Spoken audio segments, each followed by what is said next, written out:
Hello once again, AP Calculus AB students. Mr. Record here. If you're tuning in, you are probably interested in learning a little bit about this technique called Euler's method that you may have seen sort of sandwiched in the notes for section 5.1, especially if you're a student at Avon High School. And I wanted to point out that this is a topic that would only appear on the BC exam. However, it does have some nice implications as far as differential equations are concerned, and that's the reason why I do like to introduce it to my AB students. But in a nutshell, what Euler's method is saying is that you may have this solution curve, and you can look at the graph, and I'm going to just take my orange pen to kind of highlight through that solution curve to kind of make it somewhat invisible. I don't want it to completely go away, but I don't want it to be so prominent because the situation will be that we may not know what the solution curve is. Well, you might ask, what is a solution curve? Well, that would be the answer to the solution of a differential equation. Now, if you've been in my class for the last few days, you probably know that you can separate the variables of a differential equation, or at least most differential equations, and you can take the antiderivative of both sides and then try to find the solution curve. But what if it's really difficult to undertake that process? And what if by some chance we are interested in finding out, let's say this value right here, I'm going to call it x sub 2. I want to know what is the x sub 2 value that might be up here on the solution curve. Well, that's where this really wonderful method, Euler's method, is going to come into play, because we don't have to solve the solution curve to make that happen. But what we do is we start with a tangent line that's going to be known to us, and this information would be provided. You would know to start at some value, let's say x sub 0, and you can easily compute the tangent line because you'll have a differential equation that will tell you its slope, and then you can use the point slope formula. But the problem is if we continue on this tangent line's journey, we're going to get farther and farther away from our solution. So what we're going to have to do is redirect that tangent line. So you will be given a step size, oftentimes that's called h, and that will lead you to the next point. In this case, I'll call that x1, where you can then redirect the tangent line by using the differential equation, which would essentially give you a slope that would be very, very, very similar, I guess, to the slope of the tangent line drawn to the curve, but it's not going to be touching the curve because we've sort of moved away from the curve with our first tangent line. And then at that point, you can say, okay, well, we're a little bit closer if we were to take another step size of h. Now, this particular example isn't the greatest because this is still a pretty significant distance, and it's probably not the best approximation, but we're going to notice that in the examples that we do, we're going to have fairly reliable approximations. All I want you to get from this image is just a slight visual into the fact that we are just going to take lots of tangent lines and compute them in order to approximate. This was a topic that was developed by Leonhard Euler, who is definitely one of the most renowned mathematicians of all time. So let's take a look at our example 5 in the notes. The directions say, use Euler's method to approximate the particular solution of this differential equation, y prime equals x minus y, that passes through the point 0,1, and we're going to use a step size of 0.2. Well, if you take a look at this differential equation, it may or may not occur to you depending upon your comfort level of solving them, but this is something that's very difficult to solve. In fact, we won't even cover the scope by which one would solve this particular differential equation. The variables do not seem to separate very easily, so it's actually a really good one for us to rely upon Euler's method. So it says to perform 3 iterations. Well, what does that mean? Well, the first iteration is something that you've done many, many times as a calculus student in my class. You are going to basically write the equation of the tangent line. So I might label this as iteration number 1, perhaps. And then I have to think to myself, what are the things that I need to write the equation of a line? And obviously the first one is slope. But since we're in a calculus class, we know that slope is the same as the derivative. Well, the derivative is this x minus 1 expression, but we're going to lock in very specifically at the point 0, 1. So all we need to do is plug the 0 in for the x, the 1 in for the y, and in no time at all, we have a slope. Well, let's not forget that we have the point 0, 1, so we could easily use the point slope formula, or let's say better yet, we could use the slope-intercept method. Since we know that the y-intercept is 1 and the slope is -1, it won't take any time at all to use the y equal mx plus b form. And that completes your first iteration. Now what we do is we just repeat this process, but we are going to have a new value of x and consequently a new value of y. If you think about the picture that I'm going to go back to that doesn't really relate to this particular problem, but what we've done is we've basically calculated what would serve as that particular line. Now we want to move the x over by a value of h and find a point on that line and then go about the process again. So if the h that they talk about is 0.2, then that means that our new point, which I'm going to write over here, our new point would consist of the x value of 0.2, and then our y value, that is found by going back to this equation, y equal -x plus 1. So we would plug the -2 in for the x, add 1, and as you can see, you would get positive 0.8, of course. After that, we're going to go ahead and we are going to write the point slope formula. So I'm going to go ahead and call this iteration number 2. Okay, now in order to write the point slope formula, we're going to have to find the slope. So the slope is defined to be y prime, which is x minus y. So when we subtract those values, we get -0.6. And then when we use the ordered pair, the one that we got from here, we will use the point slope formula, which is y minus 0.8 equals our slope 0.6 quantity x minus 0.2.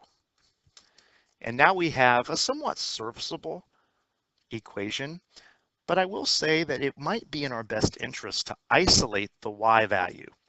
Now that doesn't take much time at all because all we're going to do is add 0.8 over to the right side, and I'm going to choose to put it in the front rather than the back. It really doesn't make much difference, but for reasons that will become apparent later, seeing it in the front might make things a little bit easier down the road. Now we want to find our new point. Okay, well, I'm going to have to write the new point sort of a line here below since I'm running out of room. And our new point is going to still have the step size of 0.2, but now I have to apply it to the older x value. It's very important that the step size is always added to the x's. With each new x that you get, you add the h. As you can see once again from this picture, this h is a horizontal distance every time. So if we let x be now 0.4, we should have a fairly easy time figuring out the y. So I'll take 0.4 and subtract 0.2, and of course that's 0.2. But by the time we multiply that by 0.6, we would get 0.12. Now that is a -0.12. So now we may have to do some arithmetic, and I'm not going to call up a calculator to show you this, but we have something along the lines of, I'm going to do some scratch work up here if that's okay. Let me rewrite this. But I'm going to say 0.8 minus 0.12, and we end up getting 0.68 for that result. So that will become our new y value. All right, we just repeat this process really one more time because it wants us to perform 3 iterations. So on the 3rd iteration, my slope would be the difference of the x minus the y. So if we take 0.4 minus 0.68, we would end up with negative 0.28.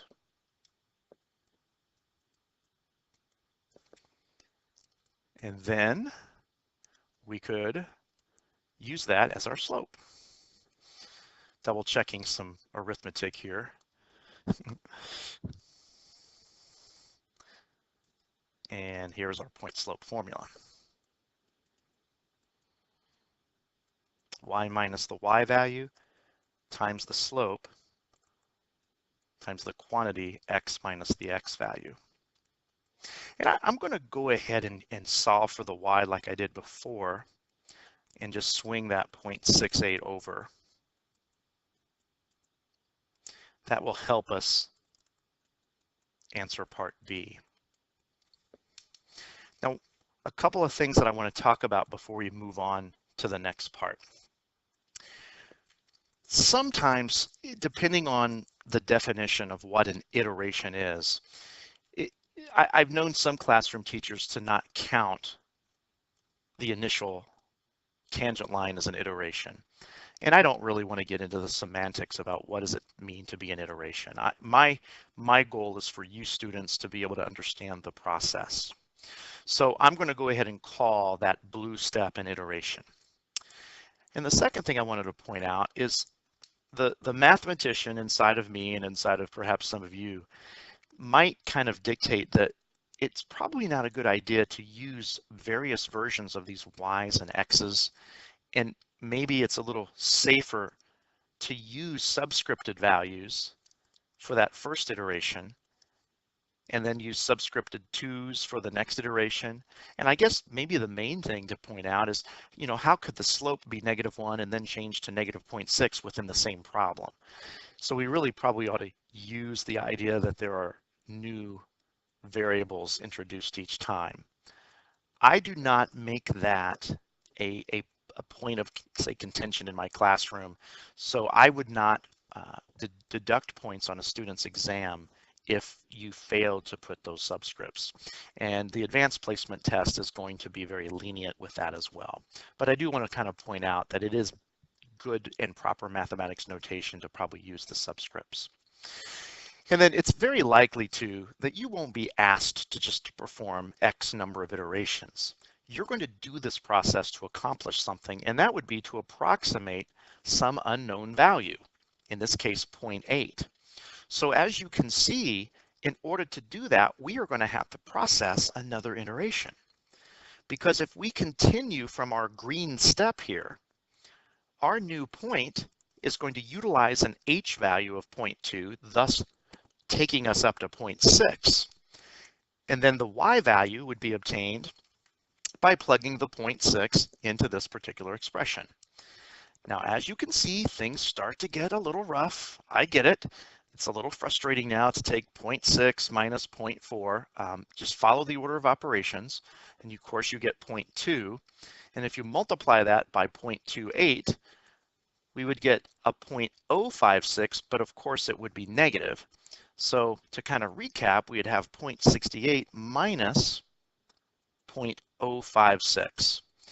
Now, if you absolutely had to, I'm sure that you could compute this without the use of a calculator. It's likely that you won't see calculations this terrible looking, you know, with respect to the arithmetic that's left. But in any event, you should get 0.624 out of that result. So that's the new y coordinate. So we're going to go about our iteration number 4 now and find out our fourth slope, which is just the difference between the x and the y point that we just found. Fortunately, this might be a little easy to compute. You can do this in your head, but you get negative 0.024. That's our new slope. It seems like our slope has steadily remained a negative. So then our point slope formula would take y4 now minus the y coordinate, and then I need an equal sign here, times the x coordinate, negative 0.024, quantity x minus the 0.6. And I think I will go ahead and be consistent and add that 0.624 over. Now we're almost done. This is a long problem. 4 iterations is pretty rough. 2 and 3 iterations seem to be the most common approach. My thinking is that if a student can do 2 or 3 iterations, they could do as many as 10 iterations. So at this stage, you could think that, well, if we kept going, and I'm almost about to run out of colors here, our new point would have to add h to the 0.6. So we're going to add another 0.2, which gives us 0.8. And then we start thinking, well, wait a minute, 0.8, that sounds familiar. That's what we're trying to find here. So all we have to do is take this 0.8 and replace our x here with it, and that resulting y4 value is going to be the approximation that we want. Now, as an aside, there's a part of me that really is glad that we use the subscripted variables, because now, as you can see, this y of 0.8 seems to be the exact value of the function, the y that we would have found by solving the differential equation, but we weren't able to, but instead we're going to use this approximation. So I would like to use an approximately equal sign and then evaluate y4 at 0.8, which would give me 0.624 minus, and essentially what I'm going to do now is just take 0.024 and multiply that by a 0.2, which in this case is 0.0048. And of course, there is a subtraction there. And then when we perform our final arithmetic calculation, it's been a lot of arithmetic in this problem, we would get our final answer of 0.6192. And of course, depending on the format of the problem, if it were free response, I suppose you could stop here at the 9, as you would have met the College Board requirement of 3 decimal places. This is what Euler's method looks like. And the problems honestly don't change from one to another. And I've got another video that I'm going to make that's going to address the solution to example 6 that you're welcome to take a look at. I think I might be using a technology approach to this one. But if you feel like you have a pretty good handle on what example 5 is all about, I would say that you were pretty much given the green light to try to work some of the homework problems.